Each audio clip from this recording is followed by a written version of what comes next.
Alright, let's get started.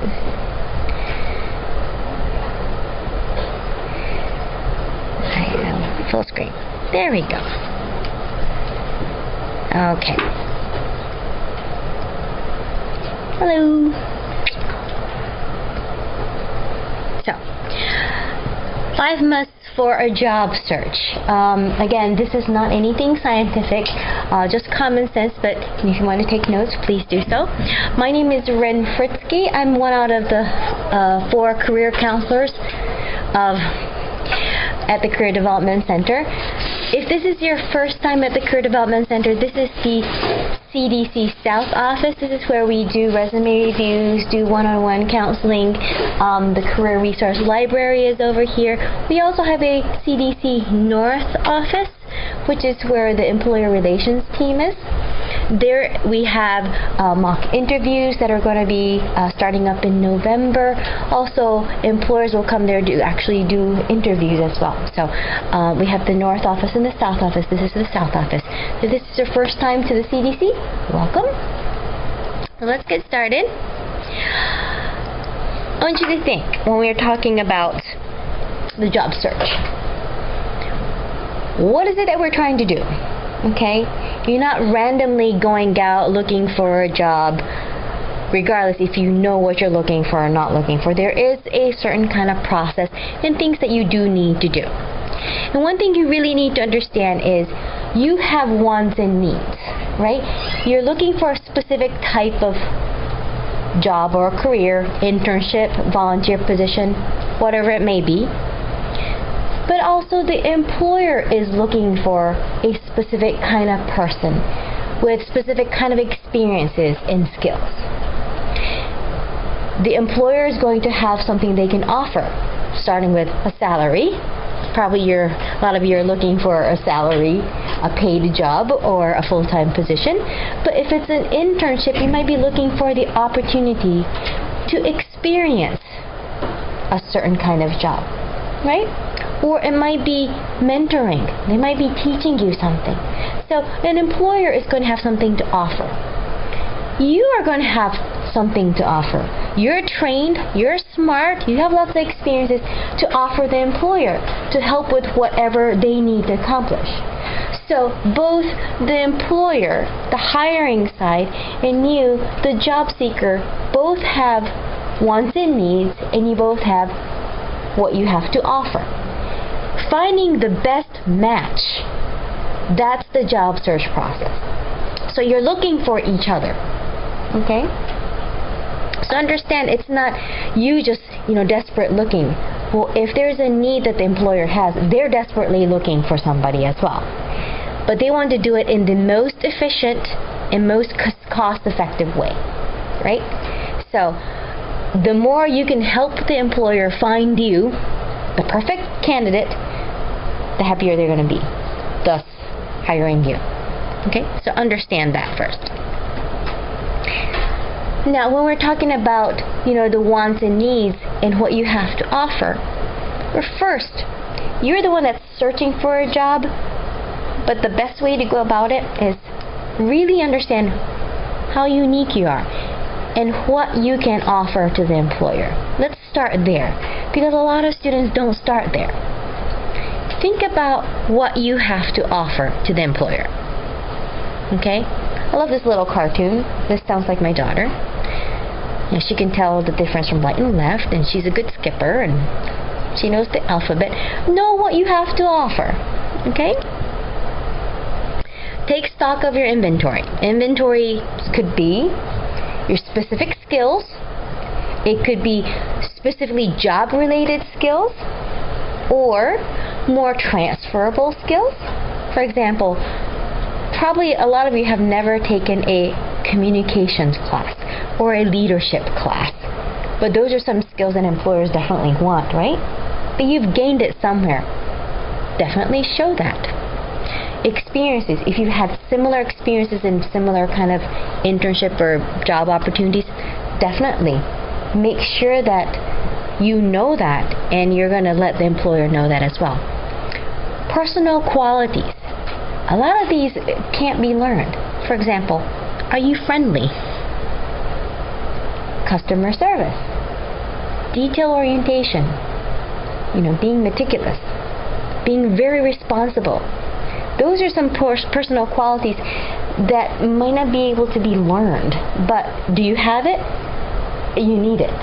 That's what employers are looking for. So think about those things, what you have to offer.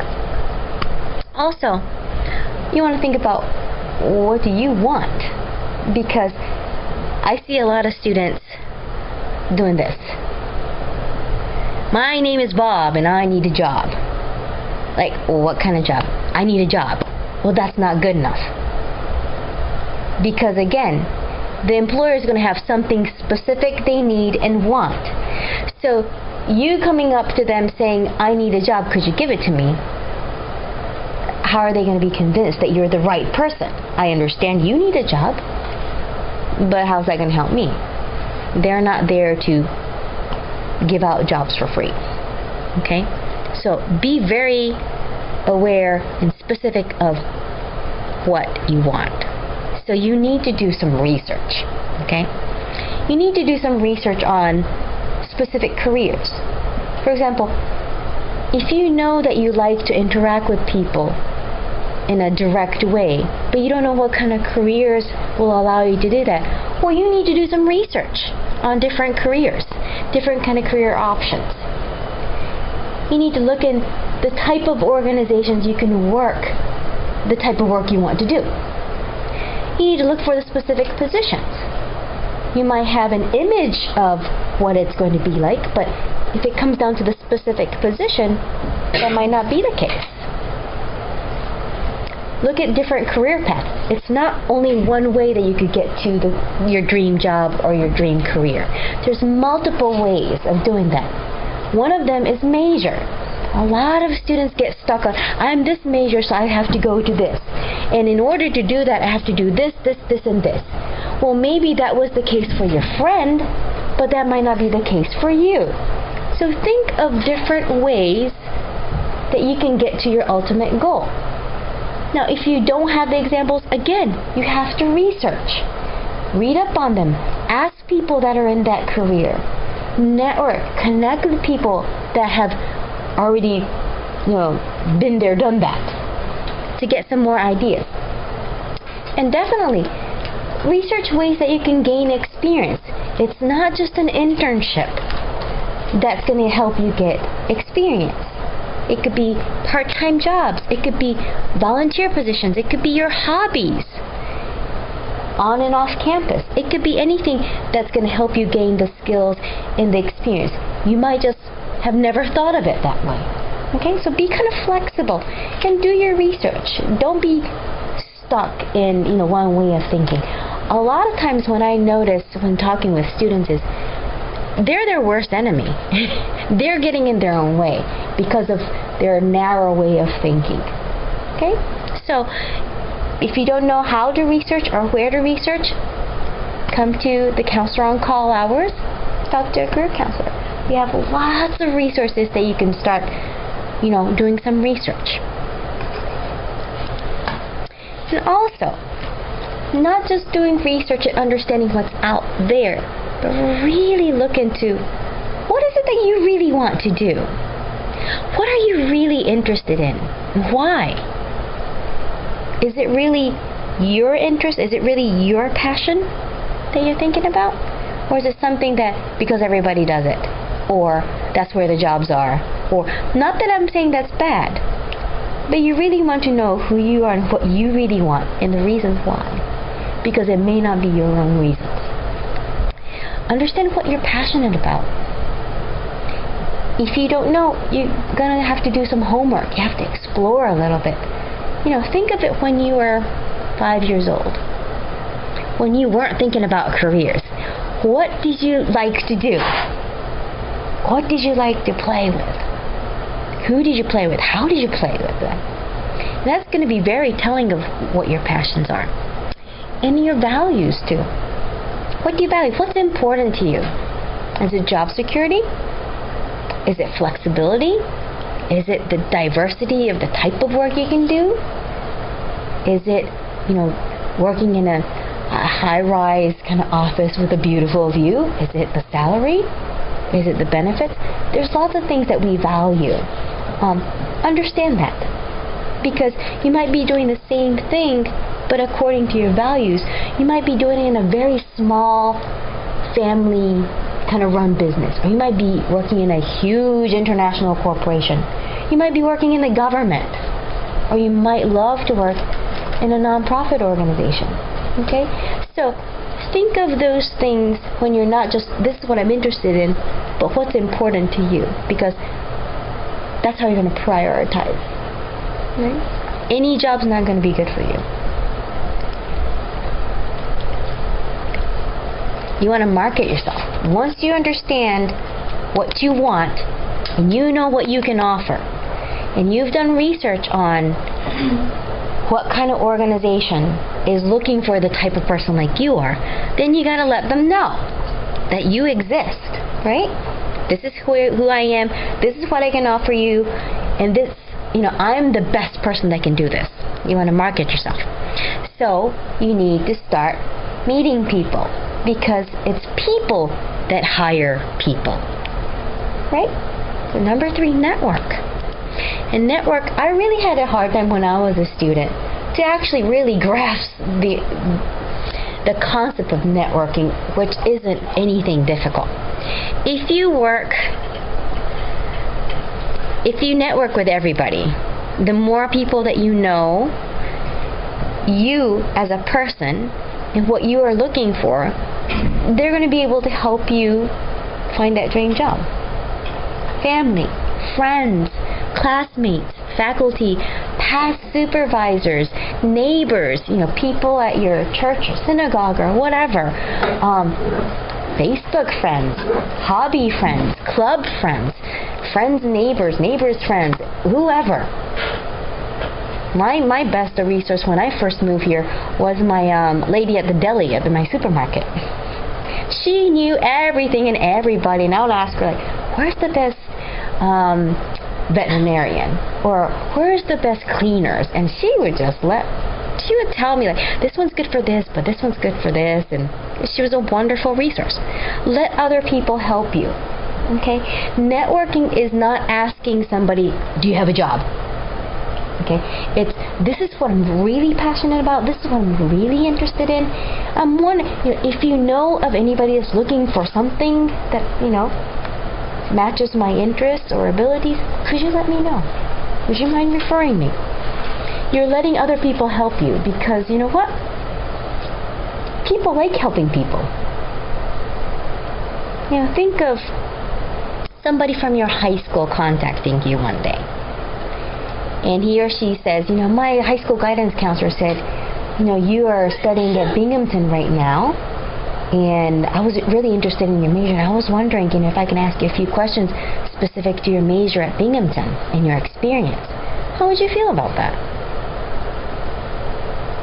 You're probably like, all right, okay, let me show you around. Why don't you come stay at my dorm? That's probably, a lot of your responses, especially if it's specific.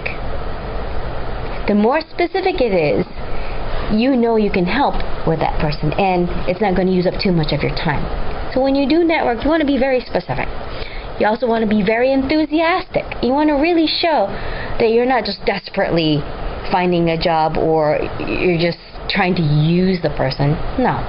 You're really passionate, interested about this, whatever prospect, and you're excited about it, because excitement is contagious. People like to be around people that are enthusiastic and passionate. And you want to be professional, because you're doing this for professional reasons. You're trying to get yourself to that professional position that you're looking for, which hopefully in the future is going to pay. Right? So professional means that you want to be very courteous. You want to follow through. If you say you're going to do something, you want to follow through. If they say no, then no, they're busy or they're not interested. They, thank you for your time anyway, but in the future, maybe I can ask that person if they're busy too busy right now. Be professional about it.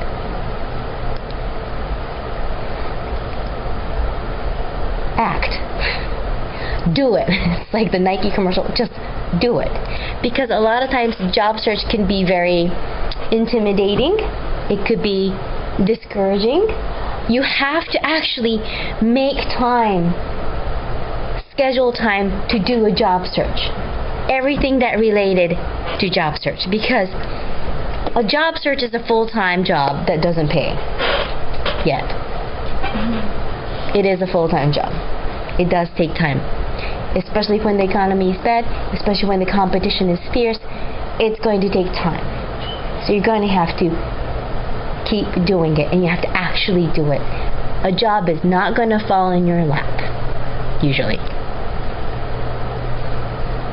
So you're going to have to specifically make time to, and schedule time to take your inventory, meaning, what are your skills, your marketable skills? What are the experiences that you have? What are some of the qualities you have that you can offer? Do the research of organizations and occupations and positions. You have to go on, job search sites and links. You have to make time to actually find people and network with them and contact them, right? You have to find time to email them.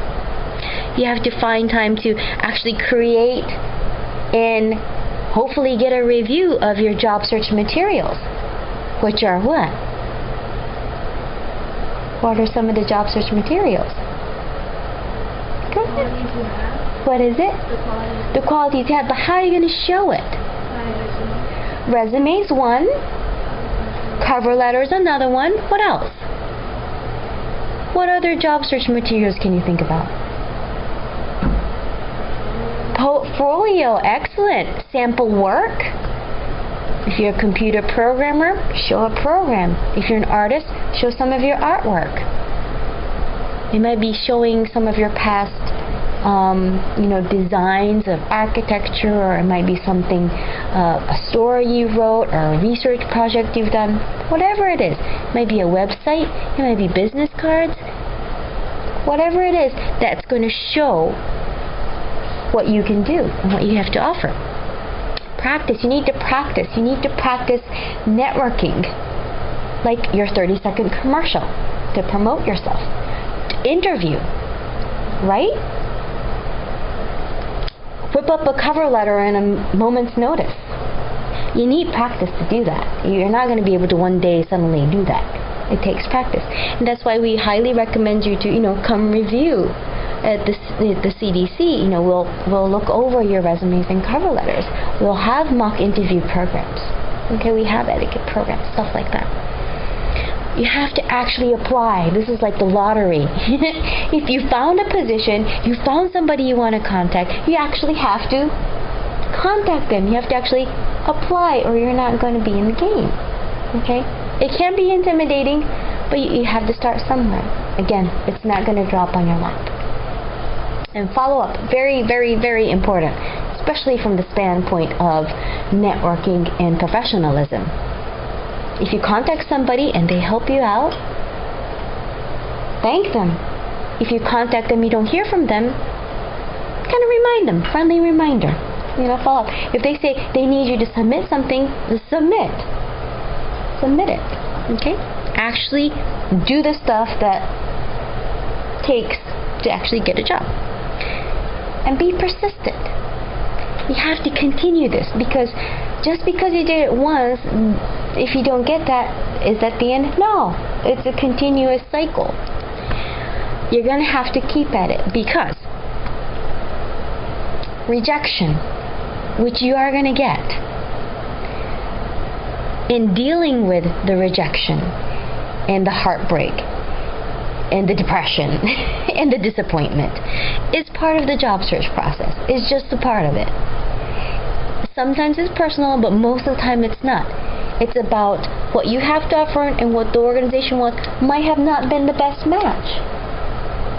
So they might have found somebody, you might have done your best, and you have all the qualifications, but if they found somebody that's a better fit, they might not offer it to you, but that's somebody else.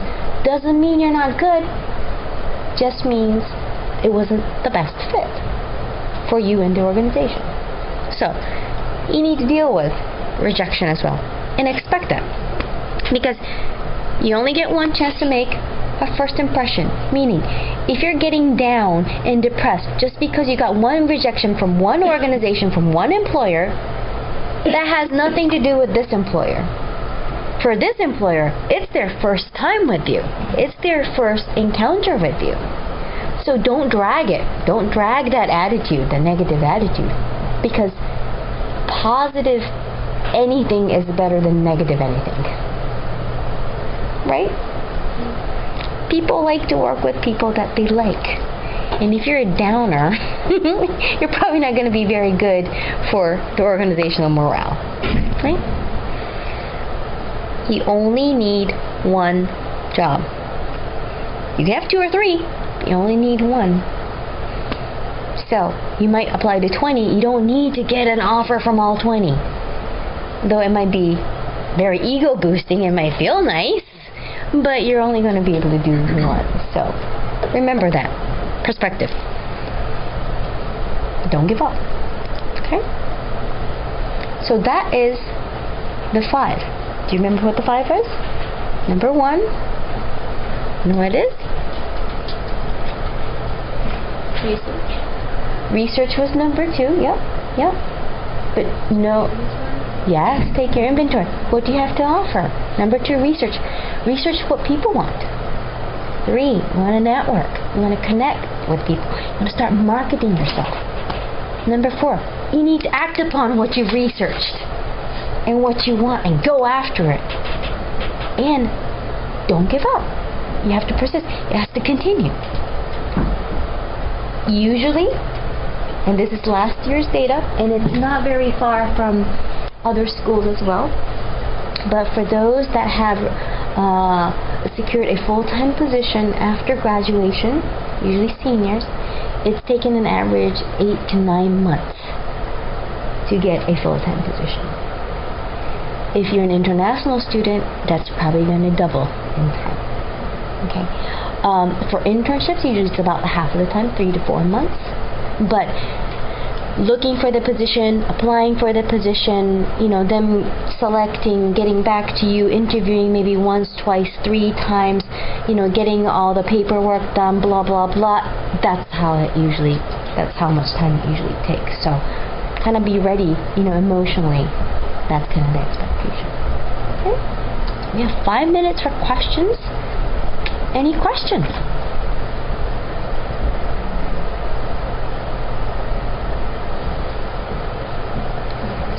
Yes.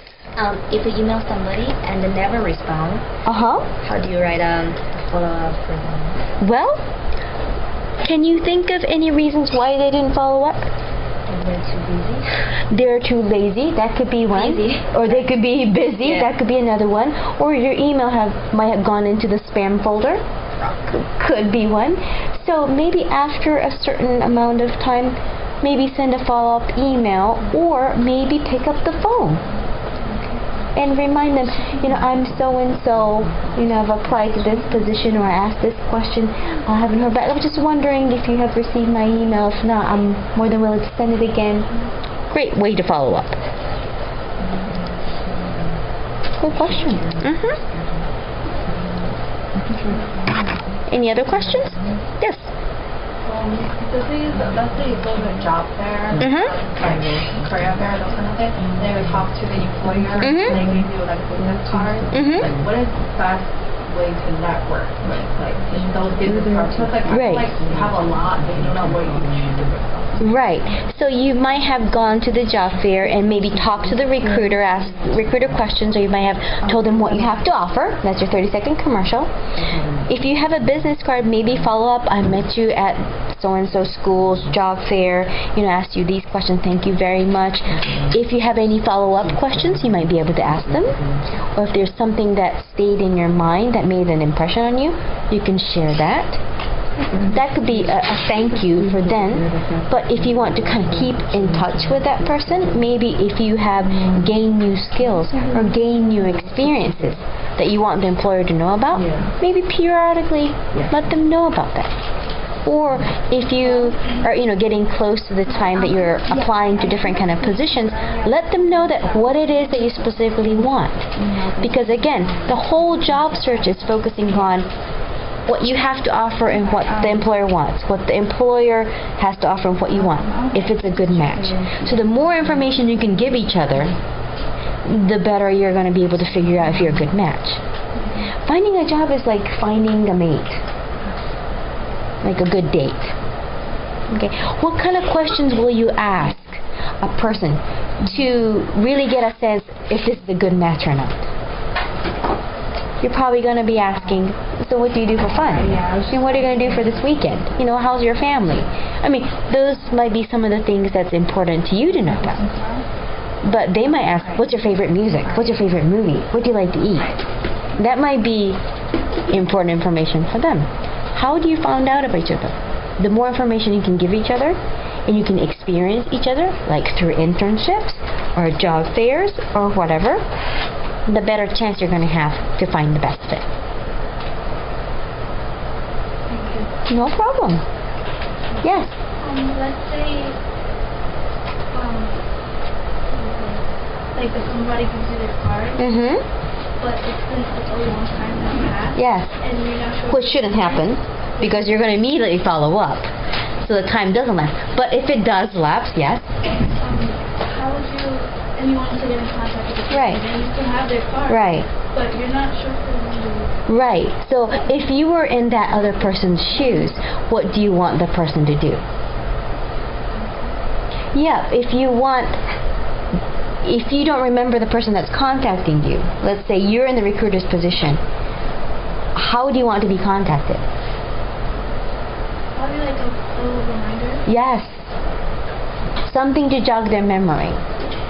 And they still might not remember you. And then it's like starting from scratch. So that's why the fresher the meeting is, sooner the better to contact. But if not, you might have to start like it's a new encounter. You might not remember that we met at so-and-so, we talked about this and this. Sometimes the specific information is going to help them jog their memory. And just to kind of give you an idea, this is our CDC website. You probably have seen it before. But there's this section called a quick reference guide. And these are the little kind of cheat sheet, information sheet that we have that are all downloadable on PDF. And I gave you the list for this. And here you will see the job search documents section, which is like how to write a resume, how to write a cover letter, those kind of things, as well as internship and job search tips.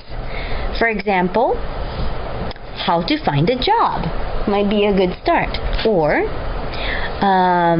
looking for a job in a tough economy. It's kind of different. You have to put some extra effort in it when the job market is tight, because there's more people searching, because there's more people laid off, meaning more experienced people are looking for jobs as well as you are, right?